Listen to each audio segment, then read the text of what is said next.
At 40, I had built a life for myself, a career, a home, and had been content in my independence. But then Mark, 36, moved in, and the carefully constructed piece of my world began to unravel. It started subtly. I'd come home from my 7:30 a.m. started time to find him still in bed. The late morning sun streaming through the blinds. Stressed, he'd said, or just getting my head right before I start looking. I tried to be understanding. When we first started dating, he had a seasonal job, and there was an implicit understanding that he'd go back. But a few months off had stretched into well over a year. He did a few odd jobs here and there for cash, but it was hardly enough to cover his own expenses, let alone contribute to the household. My patience, once a deep well, had run dry. I'd suggest he get a job, or at least help out around the house more during the day. His response was always the same: a weary sigh, a defensive stance, or a turn to a familiar brand of victimhood. I wish I had the ability to have a good job like you, he'd said, as if my career was a lottery win instead of the result of years of hard work.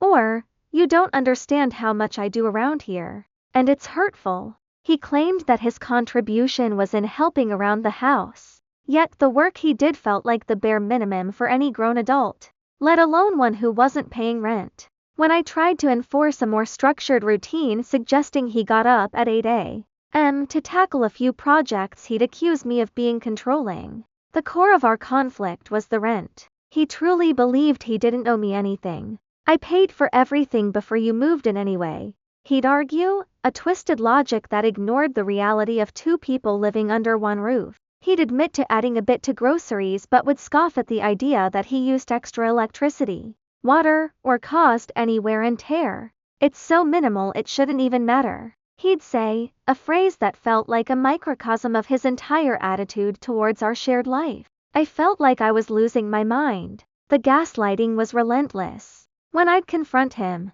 he'd find an excuse: stress, a poor night's sleep, anything but accountability. The dynamics felt so manipulative, so deeply unfair. I'd confide in friends, family, anyone who would listen, and they'd often offer explanations for his behavior. He's probably just ashamed, or I bet he's just depressed. But these well-meaning words felt like a betrayal. They gave him an excuse for his behavior, rather than validating my feelings. We even tried couples therapy, a last-ditch effort that ended with him wanting to quit after just a few sessions. I had built a life on my own. I deserved to live with a partner, not a project, and I knew, with a painful certainty, that unless something shifted, this wasn't a partnership at all. It was a one-sided arrangement where I was giving everything, and he was taking it all.